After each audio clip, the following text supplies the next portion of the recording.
महाभारत में दुर्योधन एक ऐसा व्यक्ति था जिसने अपने अहंकार में चूर होकर अपने प्राण त्याग दिए थे। यदि वह अपने आप को सर्वोपरि ना समझता तो उसका ऐसा हश्र न होता। उसके कारण उसके पूरे कौरव वंश का भी नाश हो गया था।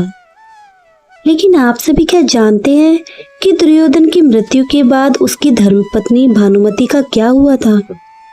तो चलिए मित्रों, आज की वीडियो में हम आपको बताएंगे कि भानुमति का विवाह दुर्योधन के साथ कैसे हुआ था और दुर्योधन की मृत्यु के बाद भानुमति का क्या हुआ। नमस्कार मेरे प्यारे मित्रों, राधे राधे। आप सभी का हमारे YouTube चैनल पर हार्दिक स्वागत है। मित्रों, एक बड़ी ही प्रसिद्ध कहावत है कि कहीं की ईंट कहीं का रोड़ा, भानुमति ने कुनबा जोड़ा। मित्रों, इस कहावत में भानुमति का नाम लिया जाता है। इस कहावत में जो भानुमति का नाम है वह कोई और नहीं बल्कि दुर्योधन की पत्नी भानुमति ही है।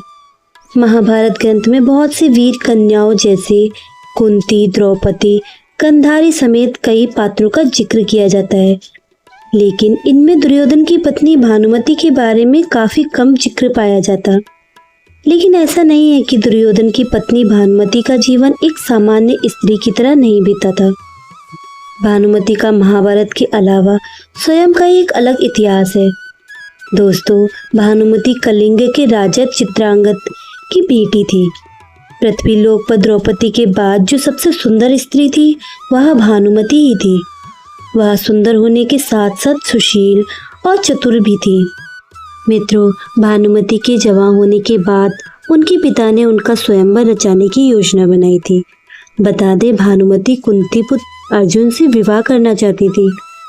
स्वयंवर में सभी क्षत्रियों को निमंत्रण भेजा गया था। वहीं दुर्योधन भी अपने मित्र कर्ण के साथ वहां पहुंचे थे। भानुमति अपने मन में अर्जुन को अपना पति बनाने की इच्छा रखने वाली स्त्री थी। भानुमति उनकी प्रतीक्षा कर रही थी, लेकिन स्वयंवर में अर्जुन नहीं आए और वहां पधारे गए क्षत्रियों में से भानुमति अपना वर चुनने को मजबूर थी। कहते हैं कि जब राजकुमारी भानुमति हाथ में माला लेकर अपने दासी के साथ दरबार में आई और एक एक करके सभी राजाओं के पास से गुजरी, तब दुर्योधन के सामने जब वहां पहुंची तो वह दुर्योधन के सामने से निकल गई। उन्होंने दुर्योधन की तरफ देखा तक नहीं, जिस वजह से दुर्योधन क्रोधित में आ गए और भानुमति के हाथ से माला जबरदस्ती अपने गले में डलवा ली। यह सब देखकर सभी राजाओं ने अपनी अपनी तलवार निकाल ली। ऐसे हालात में दुर्योधन ने भानुमति का हाथ पकड़ा और वो उसको महल से जबरदस्ती उठा ले आए।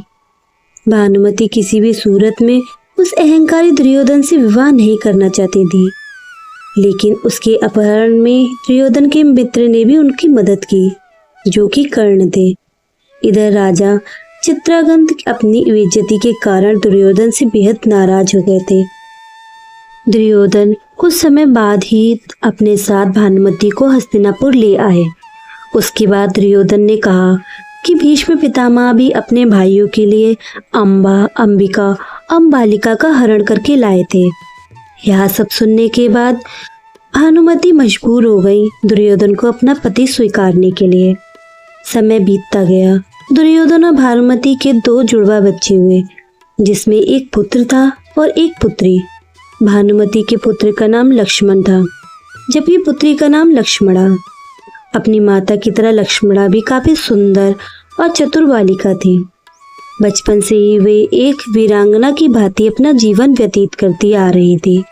जब वह बड़ी हुई तो एक मित्र के लिहाज से दुर्योधन ने लक्ष्मण का विवाह करने की योजना बनाई।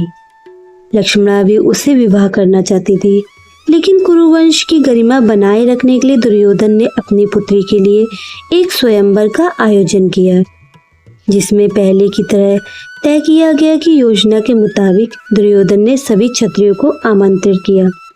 किंतु दुर्योधन की यह योजना विफल हो गई, क्योंकि श्री कृष्ण के पुत्र संबा ने लक्ष्मण का अपहरण करके उनसे विवाह कर लिया।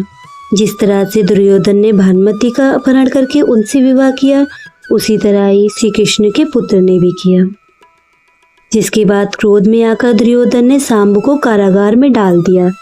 इस बात की जानकारी जब बलराम को लगी तब वे क्रोधित हो गए और दुर्योधन पर प्रहार करने बलराम का गुस्सा इतना ज्यादा हो गया जिसे देखकर दुर्योधन के मन में भय उत्पन्न हो गया।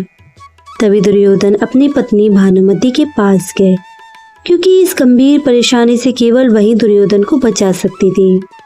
वहीं भानुमति ने बलराम से बातचीत की और पूरी विधि विधान से लक्ष्मणा की शादी सांब के साथ संपन्न कराई। समय बीतता गया और महाभारत के प्रलयकारी युद्ध में भानुमति का पुत्र लक्ष्मण अर्जुन पुत्र अभिमन्यु से युद्ध करते हुए वीरगति को प्राप्त हो गए।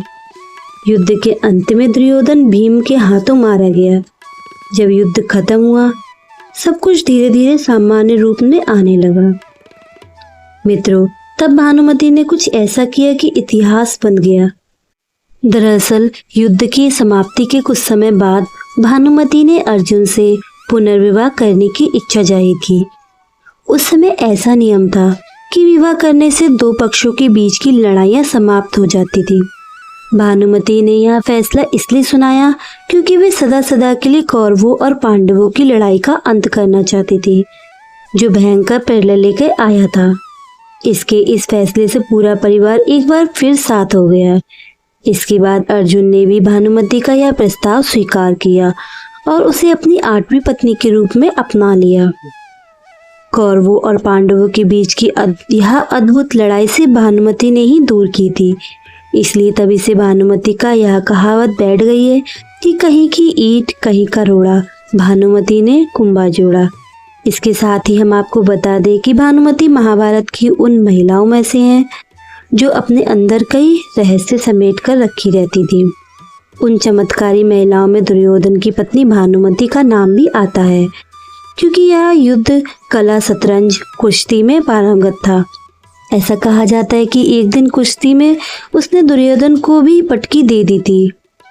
और ऐसा भी कहा जाता है कि भानुमति का कर्ण के साथ भी अच्छा संबंध था। दोनों एक दूसरे के साथ मित्र बनकर रहते थे। दोनों की मित्रता काफी प्रसिद्ध थी। तो मित्रों, आज की वीडियो के माध्यम से आपको हमने बताया कि दुर्योधन की मृत्यु के बाद उनकी पत्नी भानुमति का क्या हुआ था।